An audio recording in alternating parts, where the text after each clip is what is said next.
नेपिडो में भाई 20 लेन के हाईवे हैं जिस पे कोई गाड़ी नहीं चलती है। ये देखो भाई, यहाँ पे सफ़ेद हाथी हैं। ये आपने वैसे वाले हाथी काफ़ी देखे होंगे, और सफ़ेद हाथी बर्मा में बहुत फेमस हैं। एक नई सिटी भाई जीरो से बना दी बिल्कुल बंदे ने, $4 बिलियन खर्च करके। जो यहाँ का डिक्टेटर है उसको अपने लिए एक ऐसी सिटी बनानी थी जिसमें वो प्रोटेक्टेड फील करे। बस सीधी सी बात तो ये थी। ये सिटी कभी कामयाब होने के लिए बनाई ही नहीं गई थी।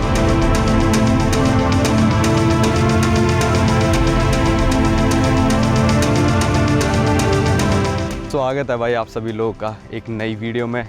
मैं पहुंच गया था मैंडले से ट्रेन लेके म्यांमार की कैपिटल नेपिडो। जी हाँ, मेरे को भी आज तक, मतलब आज तो नहीं खैर कह सकते, 2-3 साल पहले तक नहीं पता था कि भाई म्यांमार की कैपिटल यंगून नहीं है, जिसको रंगून कहते हैं। वो आपने गाना सुना होगा, मेरे पिया गए रंगून, किया था वहाँ से टेलीफोन, तुम्हारी याद सता। तो रंगून वही है। ब्रिटिश के टाइम पे रंगून काफ़ी इम्पोर्टेंट प्लेस थी। ब्रिटिश बर्मा था जब ब्रिटेन पूरे इंडिया को और बर्मा वगैरह सबको कैप्चर कर रखा था ब्रिटेन ने। यंगून पहले कैपिटल होती थी 2006 तक, पर यहाँ पे मिलिट्री डिक्टेटरशिप चलती है भाई आज की तारीख में भी। तो उन्होंने कैपिटल को चेंज करके नेपिडो कर दिया था। ये जो है भाई नेपिडो का रेलवे स्टेशन है जो आप अभी देख रहे हो। दिन में 4 ट्रेन आती हैं यहाँ पे। मैंडले से भी बड़ा रेलवे स्टेशन। तो ऐसा क्यों कर दिया था उन्होंने कि यंगून से कैपिटल चेंज करके नेपिडो करनी पड़ी। आज तक भी एक भी देश की एम्बेसी नेपिडो में वर्किंग नहीं है। आज तक एक भी देश की सारी यंगून में काम करती हैं। 42-43 देशों जितने की भी एम्बेसी है सारी की सारी यंगून में, एक भी नेपिडो में नहीं है। नेपिडो में भाई 20 लेन के हाईवे हैं जिस पे कोई गाड़ी नहीं चलती है। मतलब 10 लेन इस तरफ, 10 लेन इस तरफ, 20 लेन का, कोई 16 लेन का, ऐसे बड़े बड़े गोल चक्कर बना रखे। 16 लेन का हाईवे आके गोल चक्कर में मिल जाता है। इस तरफ से 4 रोड आ रही हैं, उस तरफ से 4 रोड आ रही हैं।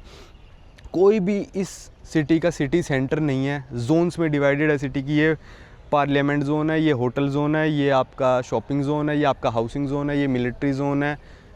मतलब जोन्स में डिवाइडेड, कोई भी सिटी सेंटर नहीं है। ये जो ट्रेन स्टेशन है भाई, मेरे होटल से पता है कितना दूर है? ये 29 किलोमीटर दूर है भाई। ये मेरे को लग रहा था मैंडले का एयरपोर्ट ही 55 किलोमीटर ज़्यादा हो रहा है। ये ट्रेन स्टेशन, मेरे को लगा सिटी सेंटर में उतरूँगा, होटल वॉक करके चला जाऊँगा। यहाँ पे आके पता चला मेरे को कि भाई ये स्टेशन मेरे होटल से 29 किलोमीटर दूर है।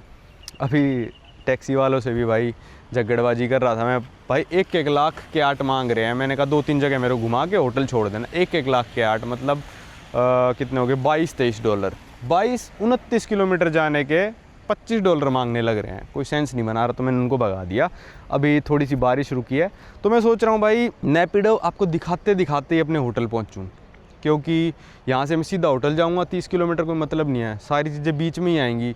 वही वो 20 लेन का बड़ा हाईवे। एक यहाँ पे पगोड़ा है जो कि यंगून में बहुत ही पुराना पगोड़ा है, सबसे मेन पगोड़ा पूरे म्यांमार बर्मा का वही है। उसका रेप्लिका यहाँ पे बना दिया यहाँ की मिलिट्री की सरकार ने। एक नेशनल म्यूज़ियम है जो देखने लायक है, और एक वो खाली सड़कें जो नेपिडो को बनाती हैं। Strangest capital in the world. ये क्यों बनाई कैपिटल, यंगून से कैपिटल क्यों शिफ्ट करी, इसकी हम बात करेंगे। अब हम ट्राई करते हैं यहाँ से कोई ऑटो वगैरह ढूंढने की। यहाँ पे ग्रैब ऐप नहीं चलती है, वरना इनसे माथा मारने की ज़रूरत नहीं पड़ती। चलो ढूंढने की ट्राई करते हैं, शुरू करते हैं। और मेरे हिसाब से $10 में यहाँ से मेरे को सारी चीज़ें घुमा के मेरे होटल छोड़ दे कोई, तो सही रेट है मेरे हिसाब से। $10 ज़्यादा नहीं होना चाहिए। 40-42 हज़ार के 8 यहाँ के, क्योंकि मैं 50 किलोमीटर तो मैंडले के एयरपोर्ट से सिटी सेंटर तक रात को आ गया था भाई 37 हज़ार में, एक दूसरे बंदे का शेयर करके। पर वो टैक्सी थी, ये ऑटो हैं, तो उसमें तो फ़र्क होगा ही। और 30 किलोमीटर में इन ऑटो का मुश्किल से 1 लीटर तेल लगना है, जो कि 4000 के 8 बनते हैं। मैं अगर 40,000 के 8 दूंगा तो इनको तो ले लेनी चाहिए, क्योंकि यहाँ की पर कैपिटा GDP जो है म्यांमार की आज के टाइम पे सिर्फ़ और सिर्फ $1000 है भाई, सिर्फ $1000। तो देखते हैं कैसा क्या रहता है अपना नेपिडो में दिन। नेपिडो जो भी है, क्योंकि NAYPITAW ऐसे स्पेस दे के लिखते हैं। ये टिकट में भी ऐसे लिखा था मेरे, पर गूगल पे आप करोगे तो नेपिडो आता है। ऑटो वाला ढूंढते हैं भाई यहाँ पे कर लिए एक ऑटो वाले से बात। वैसे ज़्यादा ही ले रहा है मेरे को पता है, पर कोई दिक्कत नहीं है। What is your name? Your name English? Owais. This always. Okay okay. अरे इसको बांध देना। Like this. या लाइक दिस। अच्छा इसको फोल्ड ही कर दे भाई। हाँ तो भाई होटल तो बस मेरा 30 ही किलोमीटर था। बहुत ज़्यादा दे रहा हूँ मैं इसको $17 तो, पर इसने बात शुरू करी 1 लाख से। फिर मैंने कहा भाई क्या कर रहा है। Where are you from? India. India. Yeah. तो फिर मैंने बोला नहीं यार, कहता 80। तो कहता, मैंने कहा भाई सही सही बता। मैंने कहा $15 दे देता हूँ। 4000 का रेट लगाया इसने। तो फ़ोन में करके कहता भाई ये तो 60 हो रहे हैं यार। मैंने चल तू यार मेरे को 70 तो दे, $17 दे दे चल, 68 होते हैं जो। तो मैंने कहा चल ठीक है। मैंने कहा भाई जहाँ मैं बोलूँ वहाँ रुकना है तेरे को, और ये 2 जगह जाएंगे, फिर उसके बाद हम होटल जाएंगे। बोला ठीक है। चलो कोई नहीं, यहाँ पे और माथा पच्ची करता, $2-4-5 कम हो जाते, पर मेरा इतना माथा पच्ची करने का वो नहीं था भाई। सुबह से नहाया भी नहीं हूँ, रेस्ट भी नहीं हुआ ढंग से। वैसे ट्रेन में मैं काफ़ी सो गया था, मतलब 1-1 घंटे की नींद मस्त आई थी। चलो भाई चलते हैं, अब मैं आपको दिखाता हूँ नेपिडो का शहर। चलो भाई निकल लिए। ये देखो भाई, चौड़ी रोड तो यहीं से शुरू हो जाती है। 4 लेन तो यहाँ बनी हुई है, 4 इस तरफ 4 इस तरफ, 8 लेन तो स्टेशन के सामने है, और गाड़ियाँ 8 नहीं है टोटल।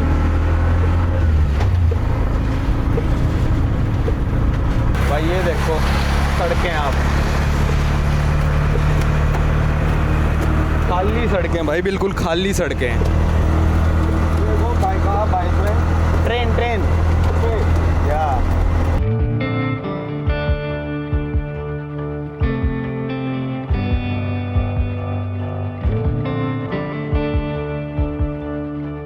भाई ज़िंदगी में पहली बार मैंने डेड कैट भी लगा लिया यहाँ पे माइक पे, और माइक बाहर लगा लिया तो थोड़ी हवा की आवाज़ कम आएगी और मेरी ज़्यादा आएगी। वैसे ऑटो ही बहुत शोर मचाने लग रहा है। पहला जो हमारा स्टॉप है भाई वो पगोड़ा है, जो कि रेलवे स्टेशन से मात्र 10 किलोमीटर था। 10 किलोमीटर के $10 मांगने लग रहे थे। देखो भाई मैं आपको रोड दिखाता हूँ, ये देखो सारी खाली भाई। ये देखो 4 लेन के हाईवे पे 2 ऑटो चल रहे हैं। यहाँ पे सारी ही रोड ऐसी हैं। एक बार पगोड़ा उतर के आराम से बात करते हैं। भाई यहाँ पे जो इनके रेट हैं वो है 3400, मतलब $1 से भी कम है भाई। यहाँ पे 80 रुपये लीटर तेल मिलने लग रहा है, 80-85। तो उस हिसाब से मैं कह रहा हूँ ज़्यादा चार्ज कर रहा है बंदा ये। आज भाई को मस्त मुर्गा मिल गया, अपना टंकी फुल करा ली बिल्कुल। 26,000 के 8 में तो बंदे की फुल हो गई टंकी। 7.5 लीटर आया है, 26,000 के 8 में बिल्कुल फुल। अरे हिला मत, ऑटो हिलाने लग रहा है, हिला हिला के डाल रहा है, वो जाग बन जाते हैं ना। तो वहाँ पे महंगा था, कहाँ मैंडले में 3900 का था, यहाँ पे 3400 का है सिर्फ, और सुपर फास्ट वाला 3500 का।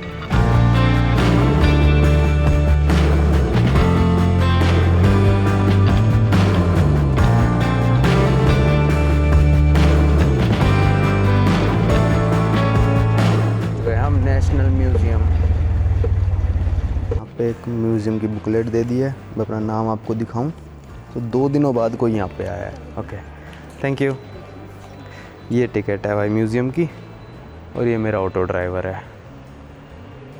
चलो आ जाओ चलते हैं भाई। ये म्यूज़ियम इतना ग्रैंड बना रखा है इन्होंने कि यहाँ पे चीज़ें ज़्यादा नहीं है देखने को। बस मैं आपको ये दिखाने लाया हूँ कि इतना बड़ा म्यूज़ियम इन्होंने बना दिया, और चीज़ें बस इन्होंने गिफ्ट्स जो आ रखे हैं, जैसे ब्रूनाई वालों ने लिख रखा था goodwill present from Japan, India का ढूंढते हैं कहाँ पे है। और फिर ये लग रहा है इंडिया का भाई, नीला उसका है, मेरे को लगा है बांसुरी सी। इंडिया, कंबोडिया, ब्रूनाई वालों ने ये दिया, लो ब्रूनाई वालों का मिल गया। ये भी ब्रूनाई। चलो इंडिया का ढूंढ के फिर दिखाता हूँ। ये हाथी हो सकता है इंडिया से, नहीं यार हाथी तो और देशों में भी होते हैं, चाइना का है ये तो। भाई वो रजिस्टर दिखाते हैं मेरे को, आपको अजीब लग रहा था वैसे तो, पर क्या कहते हैं, पिछले 2 दिनों में सिर्फ मैं आया हूँ यहाँ पे। 7 तारीख को आया था एक बंदा, इंडिया से ही था वो, और अब 9 तारीख को मैं आया हूँ। सोचो इतना बड़ा म्यूज़ियम खोल दिया इन्होंने। 10,000 के 8 की फॉरेनर्स की टिकट है, $2.5 की, और कोई आता नहीं है भाई यहाँ पे। सोचो यार, जो इनका नेशनल म्यूज़ियम है उसमें महीने में 15 बंदे आते हैं। ये दिया है इंडिया ने, goodwill present from Republic of India 2025 में, with compliment from the Prime Minister of India. यहाँ ये लिख रखा है। Okay, others are renovation, no open. Yeah, no, open. Okay. Open only these 5 exhibition. Okay okay, thank you. भाई ये देखो कितना बड़ा गेट है, और अंदर देखो जैसे कोई महल बना रखा हो। मेरे को कोई म्यूज़ियम देखने में इंटरेस्ट नहीं था, पर मैं यहाँ पे बस आपको ग्रैंडनेस दिखाने के लिए लेके आया हूँ कि इन्होंने मस्त करके पैसा फूंक दिया कि भाई बना दो बस जो भी बन रहा है। अभी तो रेनोवेशन में है काफ़ी कुछ। भाई मेरे लिए ना कुछ भी नहीं है इस पूरे म्यूज़ियम में। भाई 35 एकड़ में बना रखा है म्यूज़ियम ये, और जो मैप था ना वो कह रही 5 ही रूम खुले हैं अभी और 15 रूम बंद हैं। 35 एकड़ में भाई म्यूज़ियम, मतलब जो शहर तक नहीं था उस शहर के अंदर 35 एकड़ का म्यूज़ियम बना दिया। भाई वो ऑटो वाला पागल हो जाएगा। वो मेरे से वैसे भी कह रहा था कि जल्दी आइयो जल्दी आइयो, मैंने उसको थोड़ा इग्नोर सा कर दिया। भाई जल्दी आने का क्या मतलब है, मैं तो अपना देख के आऊँगा आराम से। कुछ नहीं, पत्थर पुत्थर से रख रखे हैं यहाँ पे, यही सारे जो कि मेरे को देखने हैं नहीं। चलो दूसरे कमरे में चलते, कोई इंटरेस्टिंग चीज़ होती है तो दिखाता हूँ। ये काफ़ी अच्छा बना रखा है भाई, ये थोड़ा देखने लायक है। ये कहीं से पूरे के पूरे पत्थर ही उठा लाए भाई, मतलब पूरे का पूरा मंदिर ही उठा के ला के यहाँ रख दिया। ये कॉपी है, ये कॉपी है सॉरी, कॉपी है, दिखने लग रहा कॉपी है। कितना ग्रैंड बना दिया भाई, मस्त। पब्लिक के पैसों की बैंड बजा दी इन्होंने। बंदा एक नहीं आता यार, इतना बड़ा म्यूज़ियम तुम बनाओ तो मेंडले या यंगून में बनाते। ये किसका नक्शा बना दिया इन्होंने। चलो भाई थोड़ा नेपिडो के बारे में ही बात कर लेते हैं। तो नेपिडो यहाँ की जो मिलिट्री सरकार थी उन्होंने सोचा हम बनाते हैं, क्योंकि यंगून में उनको बहुत डर लग रहा था कि यंगून बिल्कुल समुंदर किनारे है, कहते कभी भी नेवल अटैक हो सकता है वहाँ पे। 7 मिलियन लोग रहते हैं यंगून में, तो वहाँ पे प्रोटेस्ट वगैरह होते रहते हैं, आज भी होते हैं। 1988 में जब प्रोटेस्ट हुए थे तो मिलिट्री वालों ने लोगों के ऊपर टैंक चलवा दिए थे। तो जब से आज़ाद हुआ है म्यांमार तब से ही यहाँ पे मिलिट्री का राज चलता है। तो उनको लगा भाई किसी सेफ़ जगह अपनी कैपिटल शिफ्ट करनी चाहिए, ताकि कुछ हो भी जाए ना यंगून मेंडले वगैरह में तो हम लोग सेफ़ रहें और अपनी सरकार चलाते रहें। तो उन्होंने नेपिडो बसाना स्टार्ट करा था 2005 के करीब में, और कंस्ट्रक्शन वगैरह कहते हैं कि सैटेलाइट मैप पे देखो तो 2002 में उन्होंने शुरू कर दी थी, पर उन्होंने ऑफिशियली डिक्लेयर उसको 3 साल बाद करा कि हम कैपिटल शिफ्ट कर रहे हैं। तो 2005 में कैपिटल शिफ्ट कर दी उन्होंने कि नेपिडो कैपिटल है। जो सरकारी लोग थे ना उनको ये मान लो सिर्फ़ और सिर्फ 2 दिन का समय दिया था, सिर्फ 2 दिन का, कि भाई तुम फटाफट अपना बोरिया बिस्तरा लो और नेपिडो आ जाओ। पूरे परिवार वगैरह को छोड़ के वो लोग सारे नेपिडो आ गए थे। यहाँ देखो ये टेंपल वगैरह के रेप्लिकाज रख रखे हैं। अब बताओ रेप्लिकाज देखने कौन आता है, म्यूज़ियम में रेप्लिका देखने थोड़ी आता है कोई। तो आगे की बात अगली जगह जाके करते हैं, क्या क्या हुआ, क्यों हुआ, कैसे हुआ। भाई कोई भी नहीं है म्यूज़ियम में। अभी लड़की ने इस कमरे की तो लाइट भी अब जलाई है जब मैं आया। चलो यहाँ पे नक्शा है म्यांमार का, आपको नक्शे पे समझा देता हूँ एटलीस्ट मैं। तो भाई यहाँ पे है यंगून, देखो समुंदर के पास था बिल्कुल, और यहाँ कहीं मेंडले है ऊपर, और यहाँ कहीं बीच में नेपिडो है, ठीक है। तो सरकार ने यहाँ से यहाँ कैपिटल शिफ्ट कर दी थी। भाई देखो एक सेंट्रल हॉलवे, दूसरा सेंट्रल हॉलवे, इतना बड़ा म्यूज़ियम। अब चलते हैं। वो 5वां कमरा भी खोल रही थी लड़की, सिर्फ मैं ही हूँ क्योंकि यहाँ पे मैंने कहा नहीं रहने दो, मेरा टैक्सी वाला वेट कर रहा है। मैंने 15 मिनट लगाए होंगे मुश्किल से, वो भी 15 भी नहीं लगाए होंगे शायद। यहाँ से अब शुरू हो जाएगी वो सबसे बड़ी वाली रोड, इनकी 20 लेन वाली रोड। ये गोल चक्कर ही भाई कम से कम 5-7 लेन का है। ये आ गई भाई सामने वर्ल्ड फेमस रोड, जो जिस पे कोई भी नहीं चलता। 1 लेन, 2 लेन, 3 लेन, 4, 5, 6, 7, 8, 9, पता नहीं कितने। सामने देखो भाई, ओ भाई, अरे भाई ये तो सच में इमेज ही सच थी यार कि खाली रहती है ये।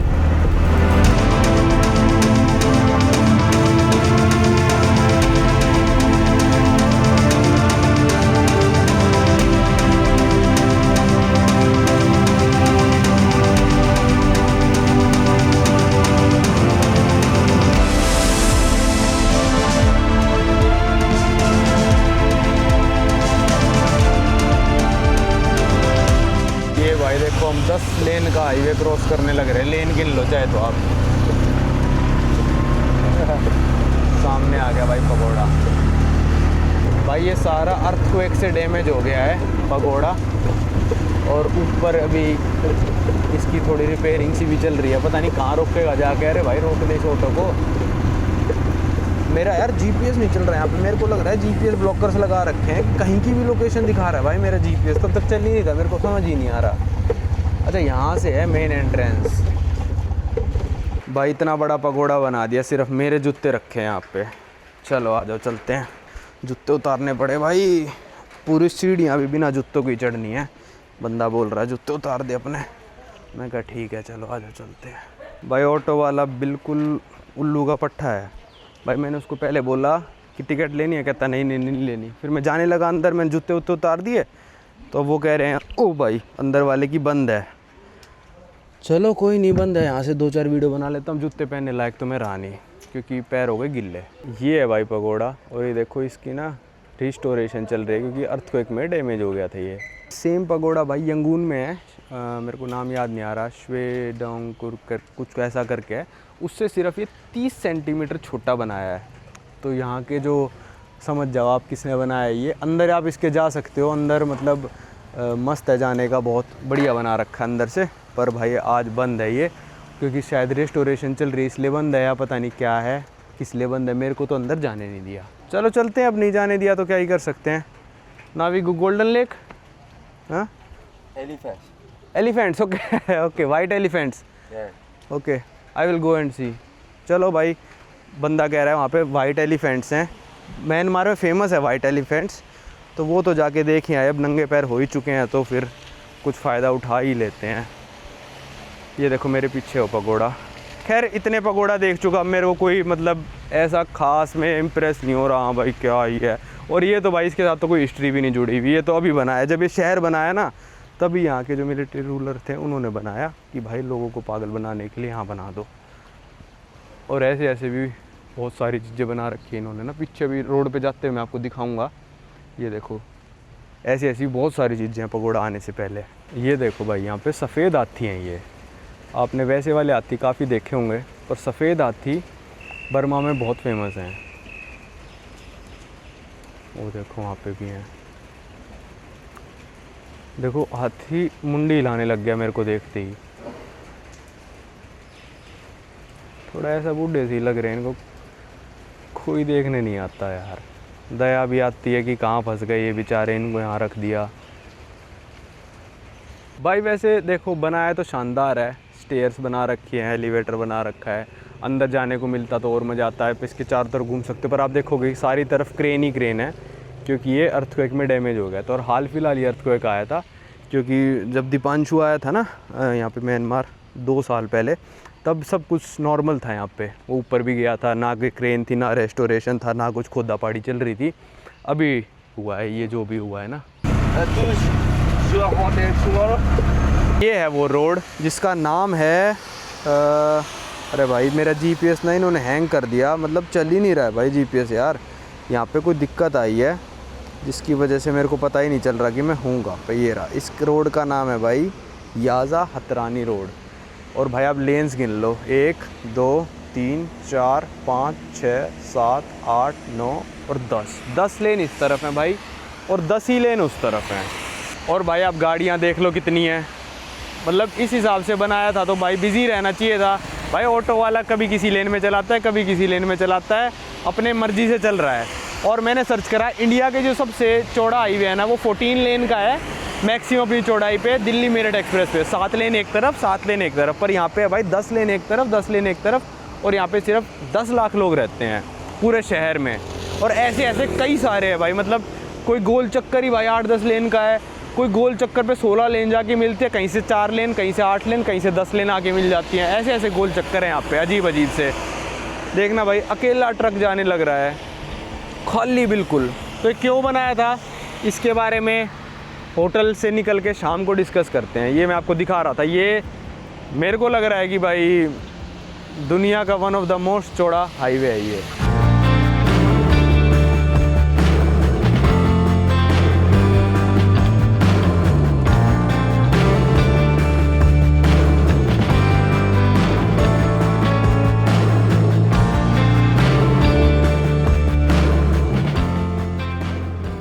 भाई पूरे रास्ते में सिर्फ रोड ही रोड दिखाई दिया मेरे को, कोई बिल्डिंग ना कुछ, सिर्फ रोड ही रोड। इस तरफ भी देखोगे आप, इस तरफ भी ऐसा लग रहा है जैसे जंगल के बीच में से रोड सी बना दी हो बस, और कुछ भी नहीं है। भाई यहाँ पे मैं आ गया जंक्शन सेंटर, ये यहाँ का मॉल है।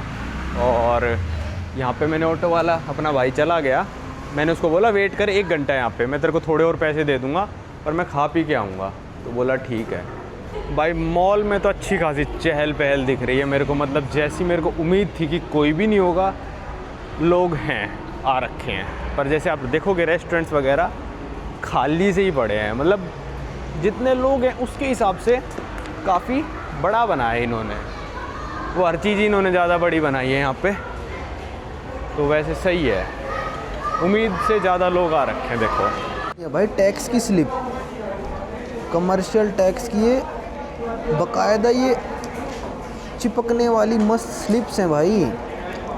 500 की आर्ट्स की लगाई हैं ये, इस पर साइन वाइन करा है, कुछ पता नहीं क्या करा है भाई, कमाल ही हो गया ये तो। देखना यार क्या लगा है ये, मेरे को यकीन नहीं हो रहा है कि ये चीज़ KFC पे लगाई है, जैसे वीज़ा पे लगता है ना कईयों पे स्टिकर, वैसा है बिल पे। भाई आज मैंने ऑर्डर करा ये कुछ टोक्यो राइस चिकन मील था, करी राइस कुछ ऐसा था, तो मैंने ऑर्डर कर दिया। आइस टी ली है और एक बर्गर मैंने शाम के लिए पैक करा लिया कि होटल में कुछ ना मिला तो अपन खा लेंगे, है ना। तो सही है, अपना हो गया काम। 29,000 का बिल आया है, मतलब $7 के करीब सब कुछ आ गया। भाई अपना ऑटो तो जाने लग रहा था अपने होटल की तरफ, पर बीच में मेरे को मॉल दिख गया, मैंने मॉल में KFC सर्च कर लिया कि KFC मिल सकता है यहाँ पे। भाई KFC था, मैंने ऑटो वापस मुड़वाया, मैंने कहा यहाँ छोड़ दे। फिर वो थोड़ा लालची हो गया, कहता मैं वेट करूँ, तुम्हारा वेट करूँ। मैंने कहा चल कर ले, कोई नहीं, तेरे को एक्स्ट्रा पैसे दे दूँगा। तो मैंने कहा $3 और दे दूँगा तेरे को, 12,000 के 8, जो कि मतलब जेन्युइन प्राइस बनता है यहाँ से, क्योंकि मेरा जो होटल है वो 7 किलोमीटर है। मैंने सोचा है अभी होटल चला जाऊँगा, फिर खाना खाने वापस आना पड़ सकता है, और होटल में शायद मिल तो जाएगा ही खाने का, पर अगर ना मिला तो एक बर्गर पैक करा दिया। ब्रेकफास्ट तो इंक्लूडेड है होटल में, तो ब्रेकफास्ट अगर कोई होटल बना रहा है तो उसमें मतलब शायद किचन होगी ही, तो ठीक है अपना ही खाते हैं। बढ़िया है, मेरे को टेस्टी लग रहा है, पेट तो भर ही जाएगा इससे।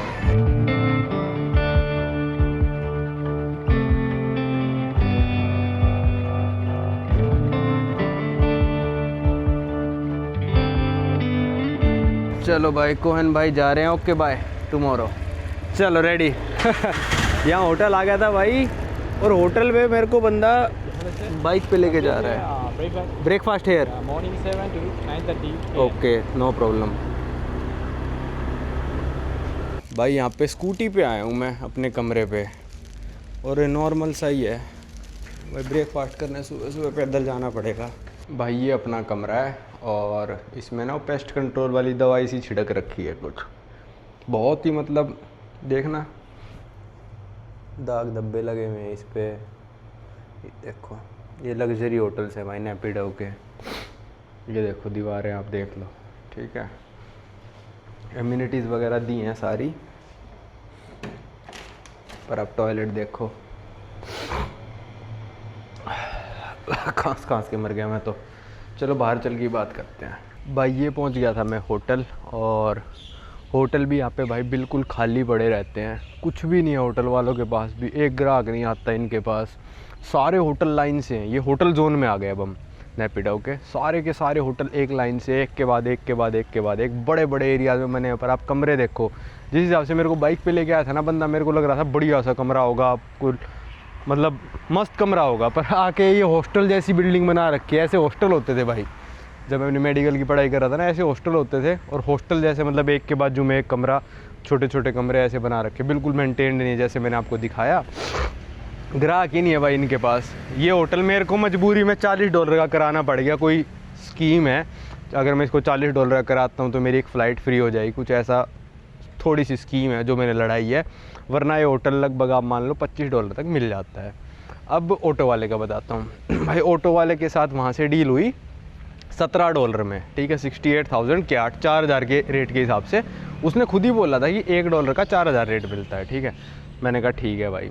फिर मॉल पे जब उसने मेरे को उतारा, मैंने उसको $17 कैश दे दिए, एग्जैक्ट $17 दे दिए। फिर वो बोला मैं आपके लिए वेट करता हूँ। मैंने कहा ठीक है भाई कर ले तू वेट। मैं तेरे को 12,000 और दे दूंगा, मेरे को होटल तक छोड़ दो। दूसरा भी पकड़ता, वो भी 10,000 तो मांगता ही एटलीस्ट, तो क्या पता ज़्यादा भी मांग लेता। तो उसके टोटल बन गए थे 20। फिर जब खाना वाना खा के आए तो बोला, मैंने भाई करेंसी एक्सचेंज वाले को फ़ोन करा है और करेंसी एक्सचेंज वाला बोल रहा है कि $1 के 3500 ही मिलेंगे। अब मैंने कहा भाई कल ही तो मैं मैंडले से आ रहा हूँ, वहाँ 4,000 का एक्सचेंज कराया था मैंने, इमिग्रेशन वाली से कराया था, और वो तो बोला नहीं 3500 ही बोल रहा। मैंने कहा चल तू होटल तक ले चल टैक्सी को, अपने इस ऑटो को, और होटल वालों से पूछ लेंगे, वो कर रहे होंगे एक्सचेंज। तो होटल पे आया, होटल वाले बोले हम तो एक्सचेंज नहीं करते हैं, और उसने प्राइस होटल वाले से डिस्कस करा, ये करा वो करा। कहता हाँ 4,000 का प्राइस है। मैंने कहा ठीक है। तो कहता नहीं पर ये नोट छोटा है, अगर आप $100 एक्सचेंज कराओगे तब आपको 4,000 का प्राइस मिलेगा। मैं कहा अब तेरे को $15 देने के लिए मैं $100 का नोट थोड़ी एक्सचेंज कराऊंगा, मैं 4 लाख चाट का यहाँ के क्या चाटूंगा उनको फिर मैंने कहा भाई देख तू एक काम कर, ना तेरी ना मेरी। कल मैंने उसको बोला यहाँ पे दूसरा रेलवे स्टेशन भी है मेरे होटल के पास है 15 किलोमीटर, वो तो आज मेरे को आपको नेपिडो का रेलवे स्टेशन दिखाना था इसलिए मैं वहाँ उतर गया था। यहाँ पे पिनामा करके कोई गांव है, उसमें भी एक रेलवे स्टेशन है और वो ट्रेन यहाँ पे भी आके रुकती है, तो यहाँ से 15 किलोमीटर है। तो उसकी मैंने बात करी थी उससे, वो बोला 30,000 काट लूँगा, सुबह सुबह आपके होटल आ जाऊँगा और आपको वहाँ तक ले जाऊँगा। मैंने कहा ठीक है। मैंने कहा भाई देख अब तू 3500 का ही रेट लगा ले, टोटल उसके बन गए 80 + 30 1,10,000। मैं कहा $30 मैं तेरे को दे दूँगा और 1,05,000 बन जाएंगे तेरे, 3500 के हिसाब से भी एक्सचेंज कराएगा तू। और मैं $2-4 पे भाई माथा नहीं मारा गया। मैंने कहा 1,05,000 में कल मेरे को वहाँ तक भी छोड़ के आइए। तो अभी उसको $20 की पेमेंट करी है, 10 कल आएगा तो उसको मिलेगी पेमेंट, वरना नहीं मिलेगी। फिर ये होटल वाला जब मेरे को छोड़ने आया अपनी बाइक सी पे, कहता उसने देख लिया मैं डॉलर में डील कर रहा हूँ उसके साथ, तो कहता कितने आपको कल कहाँ जाना है। मैंने कहा मेरे को पिनामा जो भी जगह है, पिनामा कुछ ऐसा है। तो बोला बहुत एक्सपेंसिव है यार, बहुत ज़्यादा पैसे मांग रहा है। मैंने कहा अच्छा वैसे कितने होते? कहते आपको एग्जैक्टली कहाँ जाना है? मैंने कहा ट्रेन स्टेशन। कहता अच्छा ट्रेन स्टेशन, फिर कहता रेट ठीक है। मैंने कहा ठीक है भाई। उसने मेरे को पूरे दिन घुमा दिया बिना किसी प्रॉब्लम वगैरह के, तो $2-4 से ऐसा कुछ फ़र्क नहीं पड़ता। तो ये है भाई यहाँ की कैपिटल सिटी। थोड़ी देर में भी वॉक करते हुए बाहर तक चलते हैं, मैं आपको रोड वगैरह दिखाता हूँ। वैसे यहाँ पे भी एक रोड ही है भाई, ये भी रोड ही है जो कि खाली पड़ी है। ये फेंसिंग तो ऐसे लगा रखी है जैसे पता नहीं क्या है क्या नहीं है। चलो अब थोड़ी देर रेस्ट करते हैं और फिर चलेंगे बाहर। चलो भाई शाम के 6 बज गए हैं, थोड़ा रेस्ट कर लिया। अभी इंडिया जाती वीज़ा अप्लाई करना है, उसकी फ़ाइल प्रिपेयर कर रहा था मैं, क्योंकि भाई इनकी कैपिटल सिटी में लिटरली ज़ीरो चीज़ें हैं करने के लिए। नेशनल म्यूज़ियम में कुछ नहीं था, पकोड़ा वो यंगून वाले कॉपी कर रखा है, तो असली वाले देखने में ज़्यादा मज़ा आएगा। तो ज़ीरो चीज़ें यहाँ पे करने के लिए। और आप कोई अगर चीज़ करना भी चाहते हो ना, जैसे कोई 1-2 टेम्पल वगैरह हैं, वो एक जगह से जैसे होटल जोन बना दिए इन्होंने, मैं बता रहा था ना आपको, तो होटल जोन से 30 किलोमीटर दूर हैं, और 30 किलोमीटर जाने के लिए भाई $15 मांग लेते हैं ऑटो वाले। यहाँ पे ग्रैब ऐप है नहीं। चलो मैंने ये तो बता दिया कुछ भी नहीं है, पर ये कैपिटल सिटी बनाई क्यों? तो ये कैपिटल सिटी इसलिए बनाई क्योंकि यहाँ का जो जनरल था उस टाइम पे, उसको डर था कि अमेरिका इन्वेड कर देगा यंगून को, क्योंकि वो तो डिक्टेटर है, तो उसकी पावर चली जाएगी। और कई लोग कहते हैं कि भाई जो उसका पंडित था तो उसके सपने में आया था और उसने बोला था कि भाई अपने कैपिटल सिटी को यंगून से शिफ्ट कर दे कहीं पे म्यांमार के सेंट्रल में, ताकि तेरे ऊपर अटैक ना हो सके। तो उसने सोचा मैंडले है वैसे तो बिल्कुल, अगर सेंटर में आप देखोगे म्यांमार के, तो बोला मैंडले भी नहीं करूँगा मैं, क्योंकि वहाँ पे भी बहुत सारे लोग हैं। तो एक नई सिटी भाई ज़ीरो से बना दी बिल्कुल बंदे ने, $4 बिलियन खर्च करके। उस टाइम म्यांमार की GDP ही $10 बिलियन होती थी। ये देखो भाई, ये मेरे होटल के अंदर की रोड है, जो कहीं नहीं जाती, रोड पे जाती है, मेन रोड पे। और वो मेन रोड कहाँ जाती है? वो भी कहीं नहीं जाती, वो दूसरी रोड पे जाती है। आसपास कुछ भी नहीं। इतने अंदर जाके वो कमरे बनाने का क्या मतलब है भाई, मेरे को बताओ। तो यहाँ पे शायद लेक वगैरह भी है। इनके पास एग्जीक्यूटिव स्वीट्स वगैरह वगैरह बहुत सारे हैं। यहाँ पे देख लो टूरिस्ट तो ज़ीरो ही है, कौन ही आके रुक रहा है। इन्होंने फ़ोटो तो पता नहीं क्या क्या डाल रखी थी कि लेक के पास कमरे हैं, ये है वो है, पर नहीं है यहाँ पे कोई लेक वेक, यही है बस जो है। तो उसने 2005 में कंस्ट्रक्शन स्टार्ट करी और फिर धीरे धीरे बढ़ता गया। 2005 में ही, मतलब 2002 में कर दी थी, पर ऑफिशियली डिक्लेयर करा था 2005 में। और जैसे 2005 में थोड़ी बहुत बिल्डिंग्स वगैरह बनी तो सारे ऑफिशियल्स को बोल दिया भाई तुरंत यंगून से खाली करो और नैपिडो शिफ्ट हो। 2 दिन की मोहलत दी थी सब लोगों को, सिर्फ 2 दिन की, कि भाई 2 दिन में सब कुछ शिफ्ट करना है।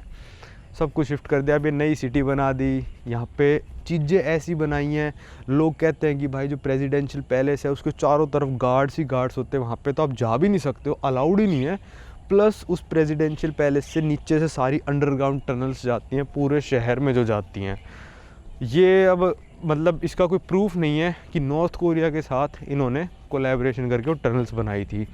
अब ये तो भाई जनरल या फिर कोई बड़े रैंक के सैनिक ही जानते हैं इस बात में कितनी क्या सच्चाई है। मैं तो जो बात सुनी कहीं है वही बता सकता हूँ मैं। तो ये है भाई, ठीक है। और चारों तरफ से नैपिडो पहाड़ों से घिरा हुआ है, तो अटैक करना मतलब इन्वेड करना काफ़ी मुश्किल हो जाता है किसी के लिए भी। प्रोटेस्ट यहाँ पे हो नहीं सकते, इतने बड़े बड़े हाईवे बना दिए, मिलिट्री का सीधा बेस बना दिया। और वो मैंने आपको दिखा था 20 लेन बड़ा हाईवे इसलिए ही बनाया है, और सारी रोडें इतनी चौड़ी चौड़ी इसलिए बनाई है विद इन मिनट्स जो मिलिट्री है मोबिलाइज़ कर सके। मतलब विद इन मिनट्स अगर कुछ होता है यहाँ पे प्रोटेस्ट वगैरह तो मिलिट्री मोबिलाइज़ करके उस प्रोटेस्ट को ख़त्म कर सके, तो इसलिए यहाँ पे बनाया गया। वैसे तो यार अगर प्रोटेस्ट होके यंगून वगैरह में कोई भी कर लेता है, ये नैपिडो में बैठे रह जाएंगे, इनको कुछ मिलेगा नहीं। पर हाँ भाई, जब से म्यांमार आज़ाद हुआ है तब से ही ये लोग मिलिट्री रूल के अंडर जीने लग रहे हैं। तो लोग सोचते हैं कि भाई ये सिटी फेल हो गई, कि भाई म्यांमार की सरकार ने बनाई थी सेंटर में बनाएंगे कैपिटल जिसमें भाई बहुत सारे टूरिस्ट आएंगे, होटल बना दिए, बड़ी बड़ी रोडें बना दी। इन्होंने एक्सपेक्ट करा था कि ऐसा होगा वैसा होगा। जो यहाँ का एयरपोर्ट है उसको डिज़ाइन करा गया था साल के 3.5 मिलियन टूरिस्ट के लिए। मतलब ये मान लो महीने के हो गए 3 लाख टूरिस्ट के लिए डिज़ाइन करा गया था, इतनी कैपेसिटी बनाई थी उसकी, ठीक है।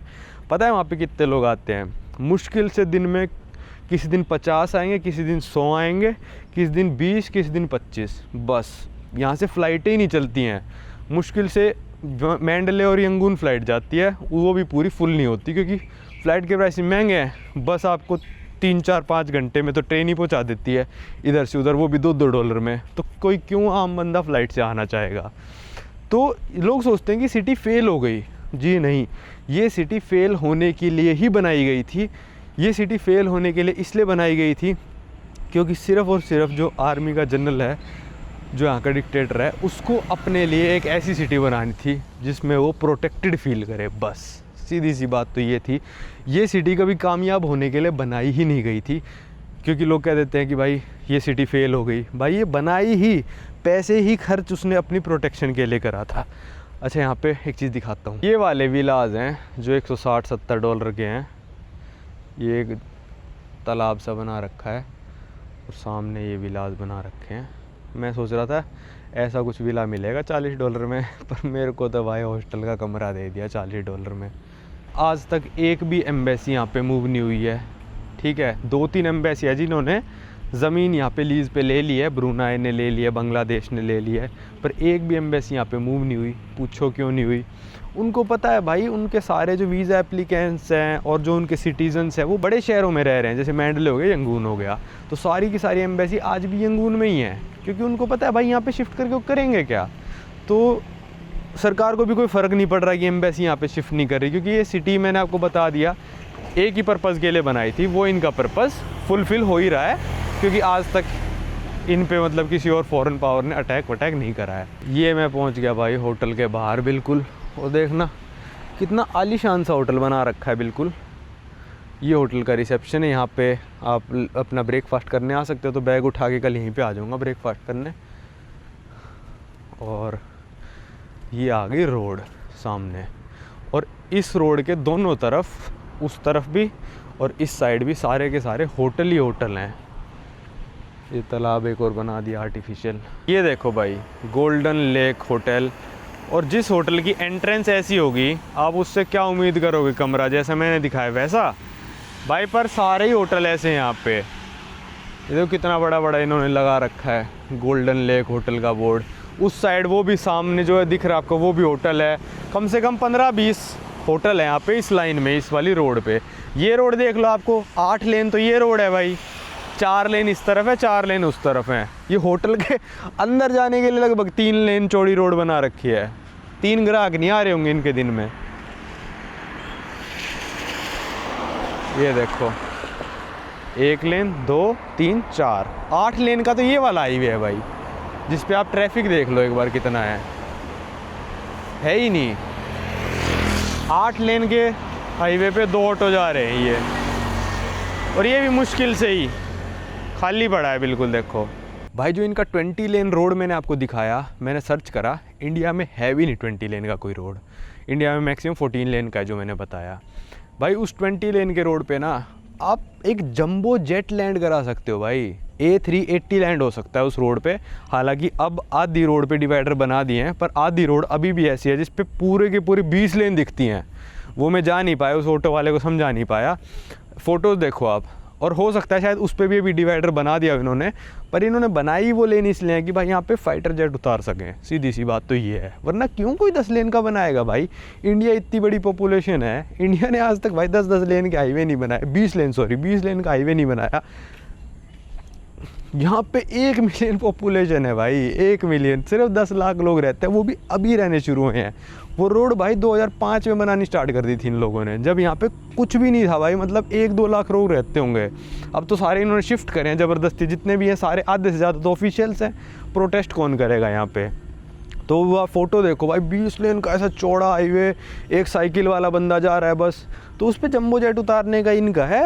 और जंबो जेट नहीं तो अभी 10 लेन वाले पे तो इनका फाइटर जेट बहुत इजीली उतर जाता है, क्योंकि जो हमारा लखनऊ एक्सप्रेस वे है उस पर कहते हैं कई सेक्शंस बिल्कुल बिना डिवाइडर के हैं। अपने लखनऊ वाले एक्सप्रेस वे पे ना मैं गया था, काफ़ी साल पहले गया था, कई सेक्शंस बिना डिवाइडर के हैं। वहाँ पे कहते हैं वो सेक्शन इसलिए छोड़ रखे हैं बस कि अब जो क्या कहते हैं वो लैंड करा सको अपना fighter jet in case of emergency. तो यहाँ पे 20 लेन इसलिए बनाया भाई इन्होंने, बता नहीं रहे हैं, बस ये एक कैपिटल का बहाना ले लिया यहाँ के डिक्टेटर ने कि भाई मैं तो कैपिटल शिफ्ट कर रहा हूँ यहाँ पे, कि यंगून अब हैंडल करने लायक नहीं है, ऐसा बोला था उसने कि यंगून अब हैंडल करने लायक नहीं है, इसलिए हमको एक दूसरी कैपिटल बनानी पड़ेगी। पर असली बात तो यही थी कि भाई वो चाहता था कि प्रोटेस्ट वगैरह उसके खिलाफ जो मैंडले और यंगून में हो सकते हैं वो यहाँ पे पॉसिबल नहीं होंगे। जैसे भाई मैंडले हो गया, यंगून हो गया, या फिर दुनिया की कोई भी सिटी हो गई, आप होटल से बाहर निकलोगे आपको कुछ देखने को मिलेगा, पर यहाँ पे ऐसा नहीं है।